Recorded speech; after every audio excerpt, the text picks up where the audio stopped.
Al-itsar itu mendahulukan atau memprioritaskan orang lain atas diri sendiri dalam hal yang bersifat duniawi, lantaran mengharapkan kebahagiaan yang bersifat ukhrawi. Ini kata Imam As-Syaukani. Al-itsar, jadi mendahulukan kebaikan untuk orang lain dalam konteks kehidupan duniawi karena mengharapkan kebahagiaan ukhrawi. Kalau altruism tadi, kalau dalam kamus bahasa Indonesia disebutkan paham atau sifat suka memperhatikan dan mengutamakan kepentingan orang lain. Cinta yang tumbuh dan tidak terbatas pada sesama manusia. Lawannya egois. Jadi kalau egois itu mikir diri sendiri. Kalau altruism itu mikir orang lain. Salam adalah tetap kita doakan kepada Allah, semoga tetap terlimpah dan tercurah pada junjungan kita Nabiullah Muhammad sallallahu alaihi wasallam, kepada keluarganya, sahabatnya dan pengikutnya, mudah-mudahan termasuk kita semua. Bapak Ibu yang saya hormati, dalam sebuah kisah diceritakan tentang kehidupan putra mantu dari Nabiullah Muhammad SAW, yaitu kehidupan putrinya Fatimah Az-Zahra dan Ali bin Abi Thalib. Suatu saat Ali bin Abi Thalib dan Fatimah Az-Zahra ini mendapati salah satu putranya yang sakit. Sudah berupaya kemana-mana untuk mencari pengobatan, tetapi Allah belum berkenan memberikan kesembuhan. Kemudian salah satu usaha yang dilakukan selain usaha fisik, usaha medis begitu, juga ada usaha spiritual, usaha rohani. Ali bin Abi Thalib bersama istrinya Fatimah Az-Zahra menikah, kemudian berjanji kalau putranya itu sembuh, maka beliau berdua akan berpuasa 3 hari berturut-turut.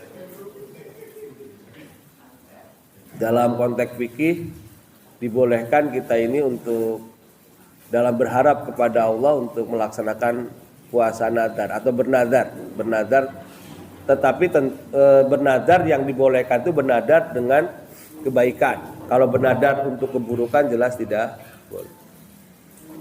Nah, ini bernadar Ali bin Abi Thalib dan juga Fatimah, apabila putranya sembuh maka keduanya akan berpuasa 3 hari berturut.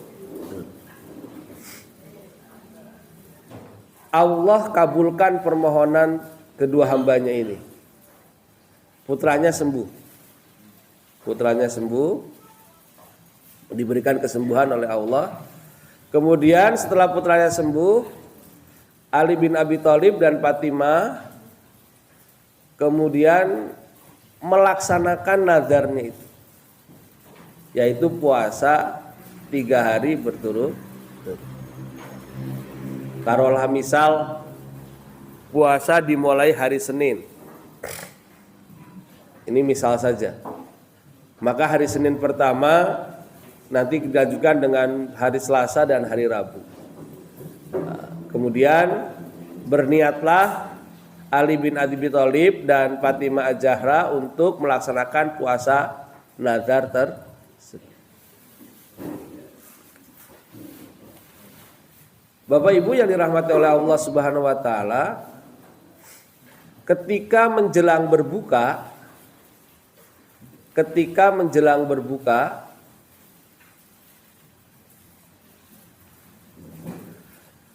sudah siap semuanya. Ya kalau kita mungkin di meja itu sudah sami tersedia, ditata dengan rapi. Nah, sudah siap untuk disantap, dinikmati. Tiba-tiba ada yang mengetuk pintunya. Tok, assalamualaikum lah, kira-kira begitu. Assalamualaikum.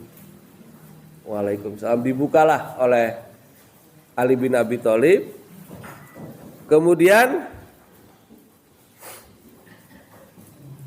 datanglah ternyata orang miskin. Wahai pemilik rumah, saya ini 3 hari belum makan. Ya biasalah begitu. Tapi ternyata begitu, dia orang miskin datang, dia mau datang untuk memohon bantuan kepada Ali bin Abi Thalib untuk meminta makan. Karena sudah lama tidak makan. Akhirnya kemudian apa yang dilakukan oleh Ali bin Abi Thalib ini? Apa yang sudah dihidangkan untuk buka puasa itu jangan dibayangkan seperti kita nggih Pak, ada kolak, ada napa malih niku, rendang, ada boten niku ya. Asumsinya mungkin roti lah ngoten niku ya. Roti nopo gandum nopo ya tidak kurma begitu. Itu dikasihkanlah kepada orang miskin yang meminta tadi. Akhirnya Ali bin Abi Thalib dan Fatimah Zahra itu hanya berbuka dengan air putih saja. Ya kalau kita dengar cerita lain kan memang keluarga Rasulullah itu kan keluarga yang sangat luar biasa sederhananya. Makannya juga tidak aneh-aneh, bahkan Fatimah juga biasa buat kue sendiri, tidak ada yang ngirim, tidak ada yang buatkan. Pak Ali bin Abi Thalib juga biasa, dan bahkan Rasulullah juga biasa menjahit pakaiannya sendiri. Nah, itu hari pertama Pak. Hari kedua Selasa, tadi kan ini umpamanya di Senin mulai, Selasa puasa kembali. Besoknya mau buka, sudah disiapkan makanan seperti hari kemarin. Sudah mau santap buka itu, menjelang beberapa menit sebelum berbuka ada yang bertamu kembali. Yang datang sekarang itu anak yatim. Anak yatim. Ya sudah. Karena juga mohon bantuan, pengen makan, makanan yang ada itu diberikan kepada anak yatim. Jadilah Ali bin Abi Thalib dan Fatimah saat itu berbuka dengan air putih kembali. Hari ketiga melaksanakan puasa nadarnya tadi, sama lagi. Sore hari datang tawanan perang yang kehabisan bekal. Kemudian ya oleh Ali bin Abi Thalib diberikan kembali makanannya. Saya tidak tahu kalau kita kira-kira bagaimana ngoten niku Pak. Pripun Pak? Kalau kita sudah mau buka puasa, sudah menyiapkan segala sesuatu, tiba-tiba ada orang datang gitu. Apakah dikasihkan semua, menopo dipilih mawon sedikit saja yang dikasihkan. Nah, Bapak Ibu yang dirahmati oleh Allah Subhanahu wa taala, peristiwa ini digambarkan oleh Allah, nanti Bapak Ibu bisa buka di surat Al-Insan ayat 7 sampai 10. Surat Al-Insan, surat yang ke-76 ayat 7 sampai 10. Baik, kita baca bareng-bareng ya. Tadi yang belum tadarusan biar ikut dapat tadarusan. A'udzu billahi minasy syaithanir rajim. Monggo.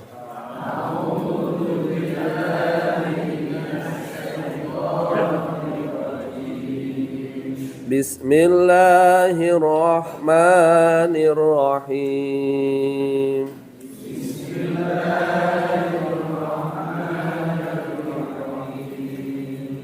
Yufuna bin nadri wa yakhafuna yawman kana sarruhu mustatira. wa yakhafuna yawman sarruhu mustatira wa yut'imuna at-ta'ama ala hubbihi miskinan wa yatiman wa asira.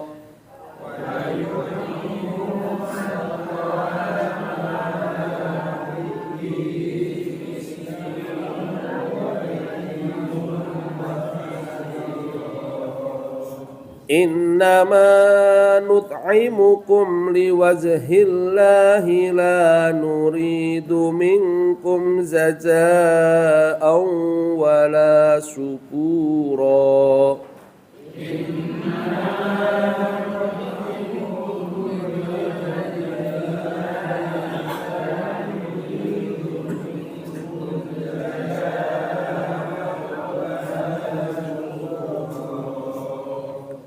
Inna nakhafu min rabbina yawman abusan qamtarira.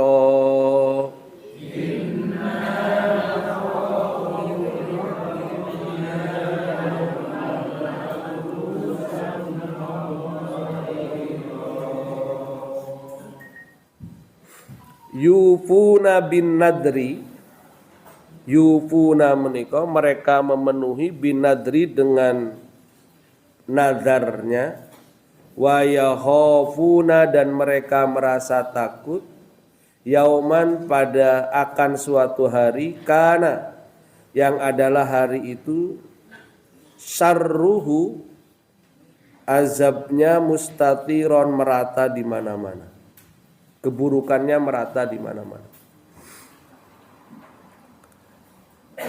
Wa yut'imuna at-ta'ama, wa yut'imuna mereka memberi makan at-ta'ama makanan ala hubbihi yang disukainya, miskinan pada orang miskin, wa yatiman dan orang anak yatim, wa asiron dan tawanan perang.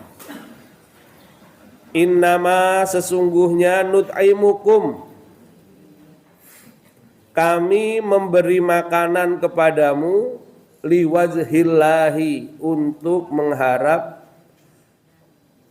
bertemu dengan Allah, wajah Allah. La nuridu kami tidak ingin, tidak berharap minkum darimu jazaan balasan wala syukuro dan tidak juga ucapan terima kasih. Inna sesungguhnya kami nakhafu kami merasa takut mir rabbina kepada Tuhan kami yauman pada hari abusan qamtarira hari di mana wajahnya itu masam penuh kesulitan. Ibu bapak yang dirahmati oleh Allah Subhanahu wa taala, memang Ali bin Abi Thalib dan Fatimah salah satu sahabat yang, dan memang sahabat yang lain tentunya, sangat takut dengan ada datangnya hari kiamat. Maka ketika kesadaran akan datangnya hari kiamat menika begitu kuat, beliau atau siapapun sesungguhnya bagi kita yang memiliki kekuatan akan kesadaran dan akan datangnya hari kiamat dan kita merasa takut bekal kita belum cukup, maka pasti kita akan memenuhi apa yang telah kita janjikan. Hatta kita pun rela untuk memberikan apa yang kita paling suka. Dalam ayat lain kan disebutkan bahwa seseorang tidak akan sampai kebajikan ketika dia belum menginfakkan apa yang ia sukai. Lan tanalul birra hatta tunfiku mimma tuhibbu.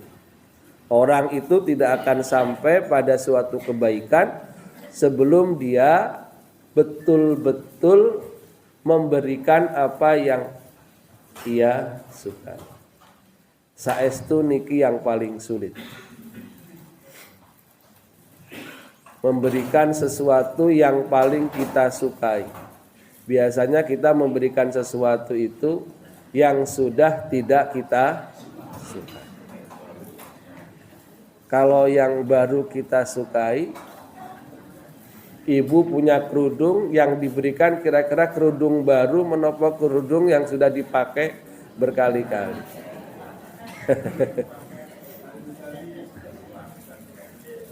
Nah, ini sebuah gambaran ya memang napa niku nggih, tabiat manusia itu kan ya suka dengan kesenangan, tetapi justru di situ kemudian dorongan untuk kita bagaimana sesungguhnya kita bisa memiliki sikap mau berbagi terhadap apa yang kita miliki. Bapak Ibu yang dirahmati oleh Allah Subhanahu wa taala, sesungguhnya ada dua hal yang bisa kita ambil dari pelajaran ini, dari ayat ini. Kesadaran dua hal yang harus kita bangun. Yang pertama tadi kesadaran akan hari kiamat, di mana nanti kita akan dimintai pertanggungjawaban terhadap segala sesuatu. Yang kedua, kesadaran bahwa ketika kita memberi, janganlah kita berharap untuk mendapatkan balasan dan ucapan terima kasih sekalipun dari orang yang kita beri. Semuanya diserahkan kepada Allah Subhanahu wa ta'ala. Terkait ini saya pernah mendapatkan ungkapan dari Pak Alfian Darmawan. Pak Alfian Darmawan mendapatkan ungkapan ini dari Pak A.R. Fahrudin. Menurut Pak Alfian, ketika peresmian gedung UMY teng Wirobrajan menika, Jalan Cokroaminoto, yang dulu di dekat lapangan Asri yang sekarang jadi rumah sakit itu, kampus 1 UMY itu, ketika peresmian itu Pak AR pesannya begini kepada para yang membangun.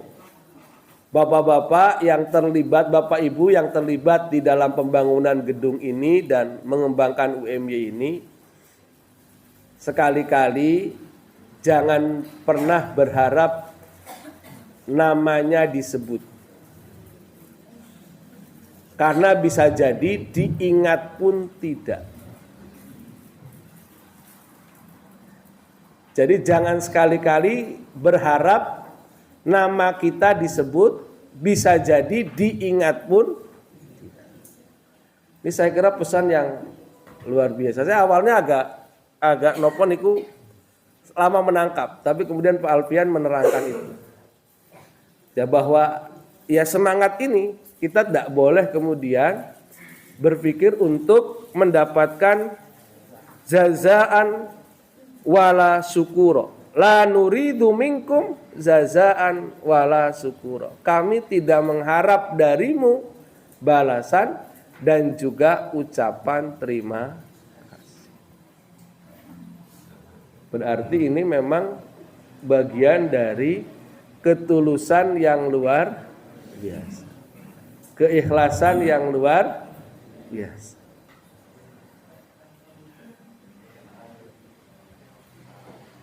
Nopo malih nek teng ayat sanesipun kan kita dilarang untuk menyebut-nyebut, mengingat-ingat, memberikan dengan marah. Niku otomatis Nah niki lain dari itu, bahkan lebih sangat mendasar. Ucapan terima kasih kita jangan jadi kalau Bapak Ibu menyumbang kemudian boten enten ucapan terima kasih, malah kadang-kadang sekarang itu marah. Ini mana ucapan terima kasihnya? Jangan-jangan uangnya untuk yang lain, tidak sampai ke pani. Nah, ini yang tantangan lah, kira-kira syarat yang harus kita miliki ketika kita ini ingin berbagi. Kemudian yang kedua, Bapak Ibu sekalian, yang selanjutnya Bapak Ibu sekalian, yang keberapa tadi? Kalau yang syarat tadi untuk menjaga kita dalam memberikan dua hal tadi, yang dari pelajaran ini. Yang pertama adalah bagaimana dalam diri kita untuk memotivasi agar kita mau berbagi itu, kita hendaklah senantiasa memiliki kesadaran akan datangnya hari kiamat. Dan yang kedua, jangan sampai untuk menghibur diri kita dan menguatkan kita, pokoknya dalam pikiran kita ketika kita memberi, jangan ada pikiran ingin dapat balasan ataupun ucapan terima kasih. Semua diserahkan kepada Allah. Nah, selanjutnya ada kisah lain. Ini juga kadang terkait dengan diri kita. Apakah infak itu boleh terang-terangan, nopo sembunyi-sembunyi? Sampai ada orang yang tulisan hamba. Ini kaitannya nanti dengan tadi. Ini terus menjaga keikhlasannya seperti apa dan seterusnya. Di surat Al-Baqarah ayat 274 Allah berfirman, alladzina yunfikuna amwalahum bil-laili wan-nahari sirra wa alaniyah falahum ajruhum inda rabbihim wala khaufun alaihim wala hum yahzanun. Orang-orang yang menginfakkan hartanya pada malam dan siang hari, baik secara rahasia maupun terang-terangan, mereka mendapat pahala sisi Tuhannya, tidak ada rasa takut pada mereka dan tidak pula mereka bersedih. Menurut riwayat ini juga terkait dengan perilakunya Ali bin Abi Thalib. Jadi Ali bin Abi Thalib niku mempraktekkan ini. Beliau punya 4 dirham. 1 dirham beliau infakkan memang pada malam hari. Jadi malam hari beliau infakkan. 1 dirham beliau infakkan pada siang hari. 1 dirham beliau kasihkan dengan cara merahasiakan, diam-diam.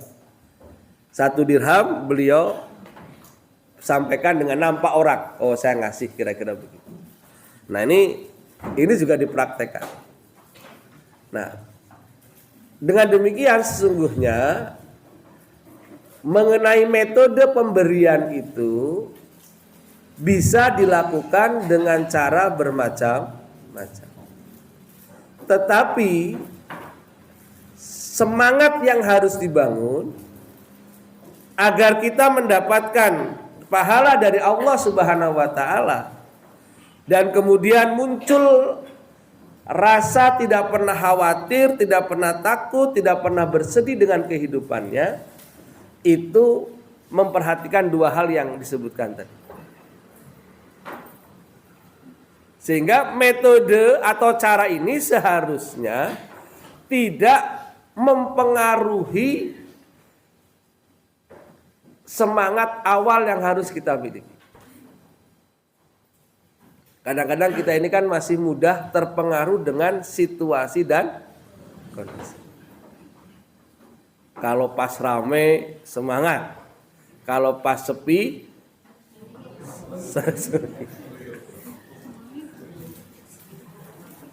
kalau malam mungkin enak istirahat, kalau siang semangat ibadah. Nah, ini situasi.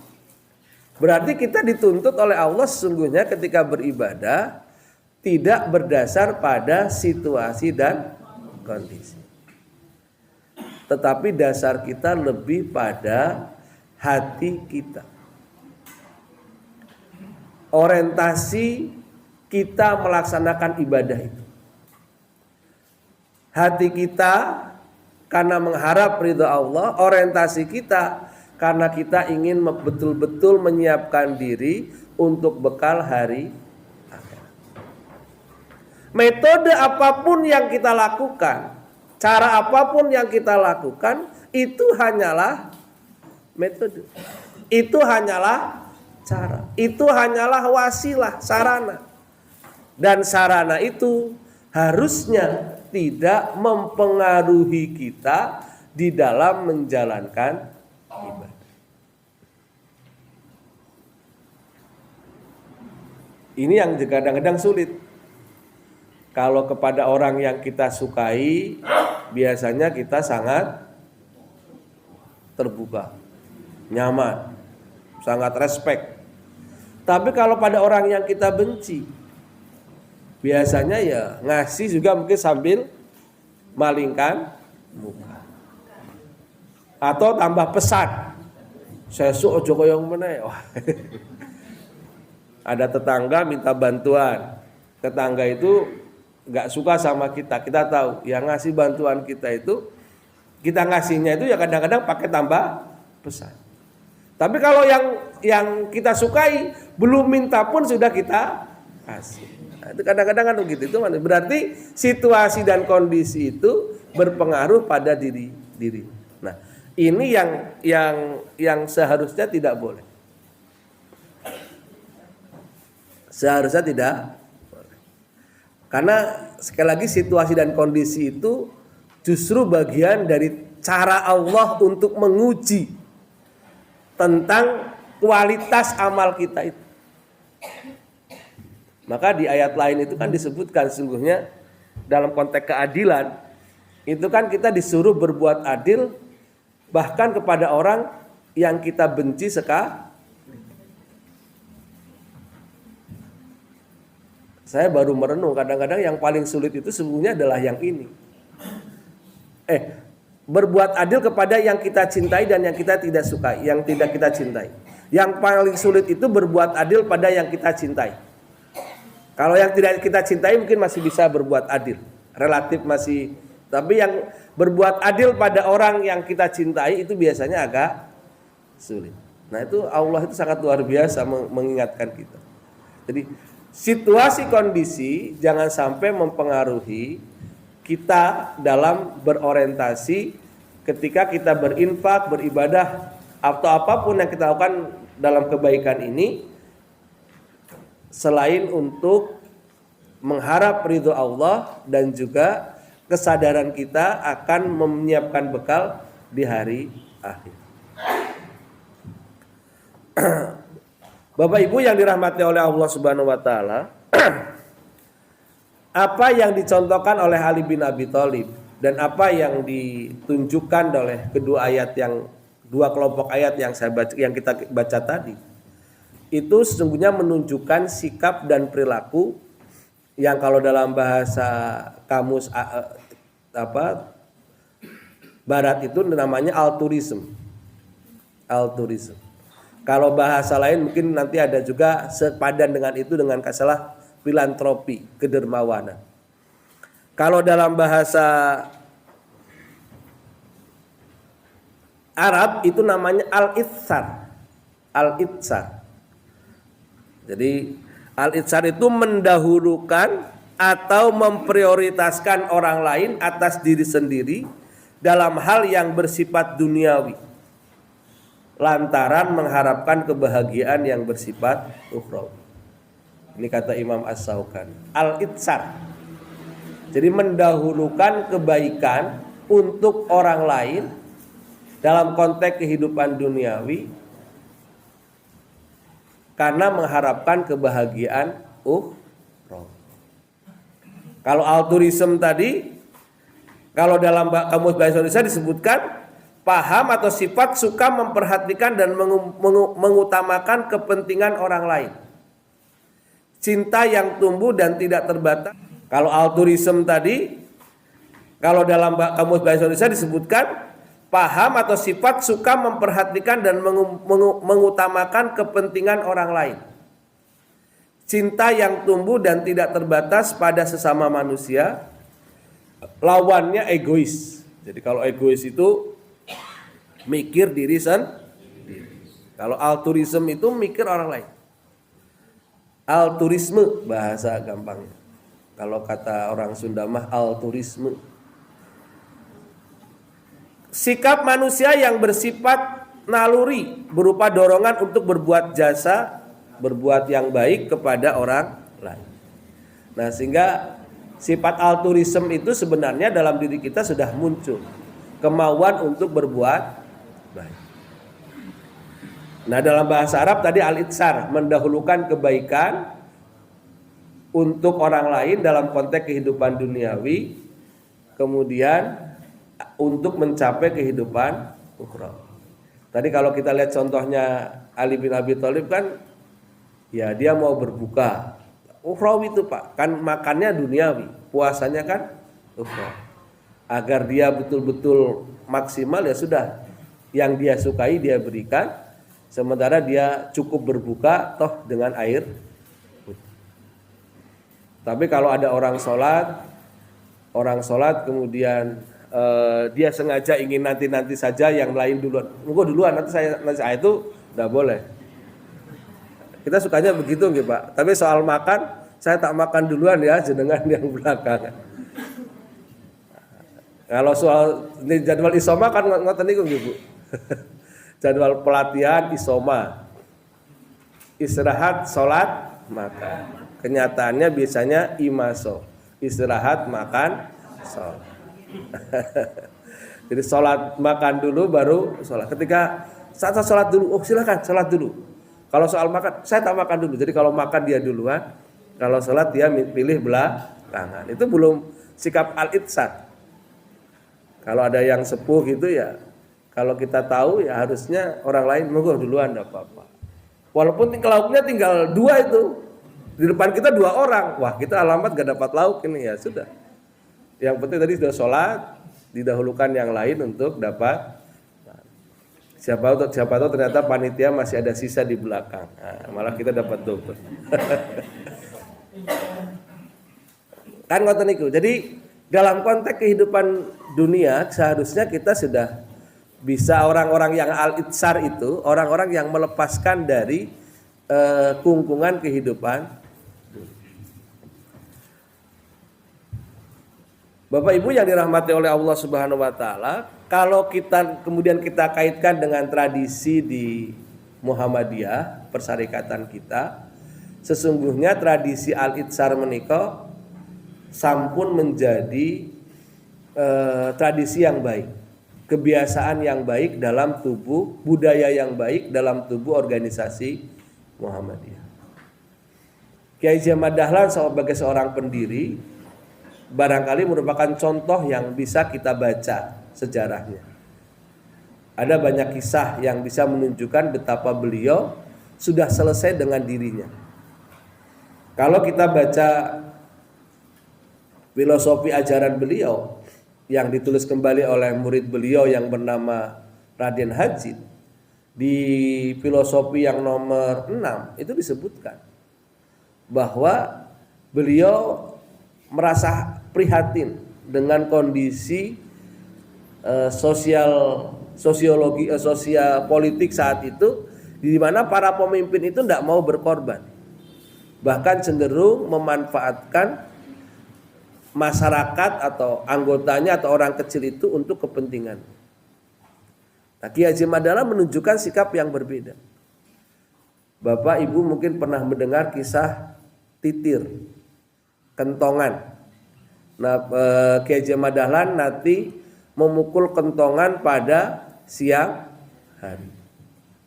Pagi hari di Kauman kentongan dung. Orang pada bingung. Ada apa Pak Kiai? Saya mau melelang isi rumah saya. Konon cerita dari Pak Suja, ada buku kecil itu tentang Kiai Haji Ahmad Dahlan. Yang tersisa hanya buku-buku, karena buku-bukunya nggak boleh dilelang. Itu senjata beliau. Sama pakaian yang ada, sama yang bunyai tetap digunakan silakan. Tapi yang punya Kiai Haji Ahmad Dahlan dengan pakaian yang cukup, secukupnya, kemudian dengan buku-buku itu tinggal itu. Tapi soal perabot meja, furnitur sudah dikeluarkan semua.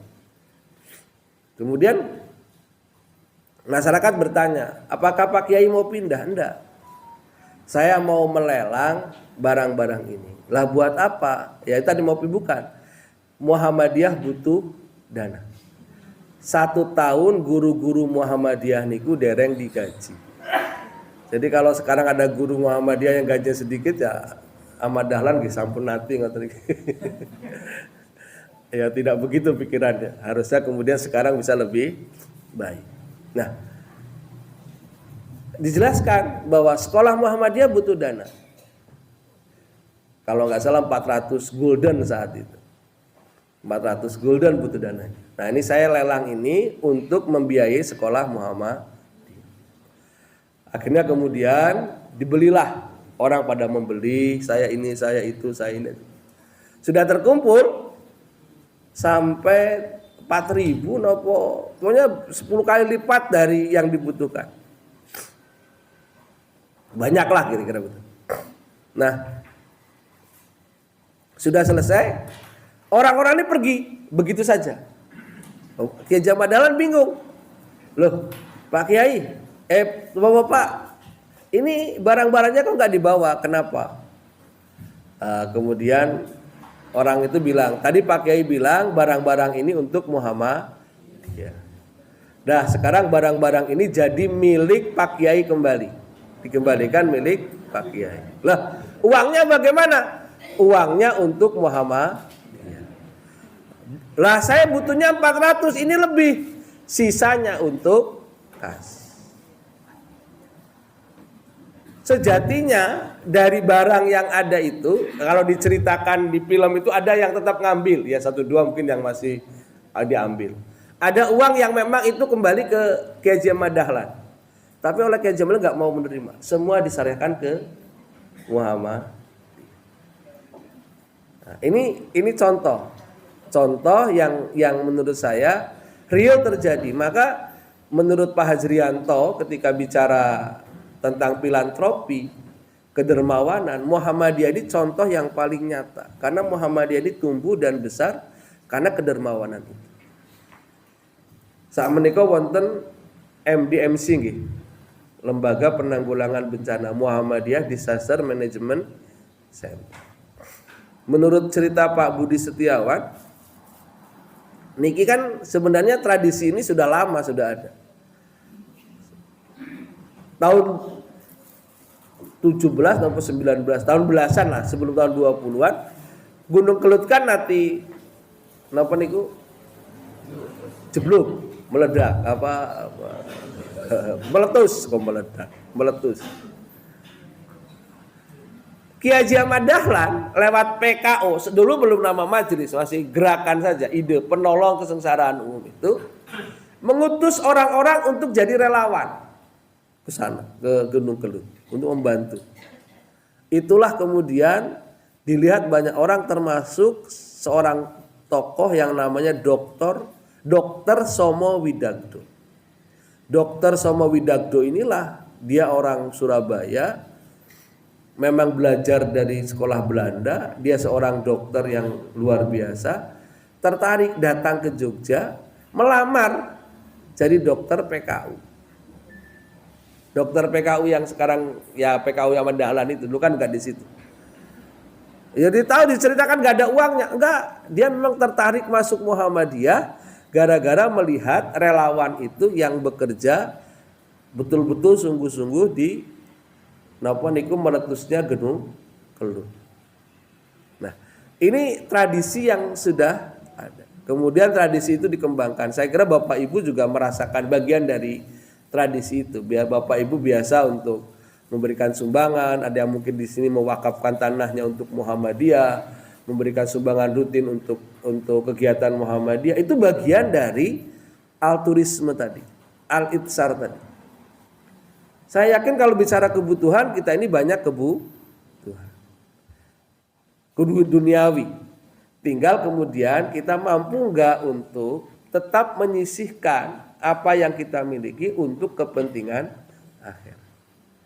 Nah, menyisikan niku napa menyisikan sedikit, sedikit sekali, agak sedikit, sedikit tambah sedikit. Apa lebih banyak gitu. Nah, tergantung kita.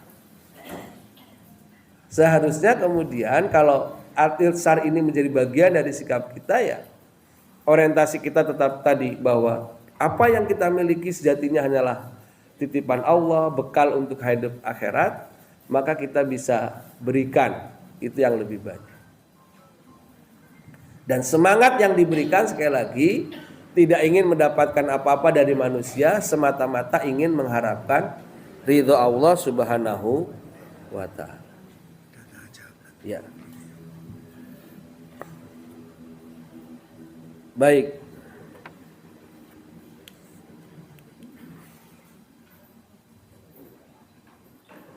Sikap selanjutnya yang penting juga di dalam kita napa niku berinfak menika atau berbagi altruism tadi, kita juga bisa membaca nanti di surat Al-Baqarah ayat 264 sama 265. Biasanya kita sukanya membacanya di 261 napa nggih?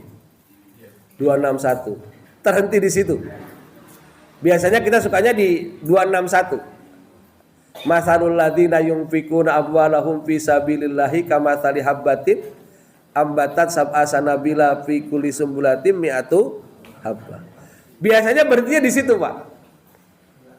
Karena 261 apa 261. Nah, itu biasanya berhentinya di situ. Ya karena pengen nek infak niku ben tambah. Nek sakit ben sembuh. Nah, kira-kira begitu. Selesai di situ. Padahal itu hanya motivasi, Pak. Mendorong kita. Kenapa kau menggunakan perumpamaan perdagangan? Karena memang masyarakat Arab saat itu dekat dengan perdagangan. Maka biar mudah mengasosiasikan dibandingkanlah dengan perdagangan. Kira-kira begitu. Nah, ini dorong. Tapi nanti intinya itu sebenarnya 264, 265 dan seterusnya sampai 270 kalau tidak salah. Kalau itu baca secara utuh, itu ada hal yang harus betul-betul kita perhatikan ketika kita memberi.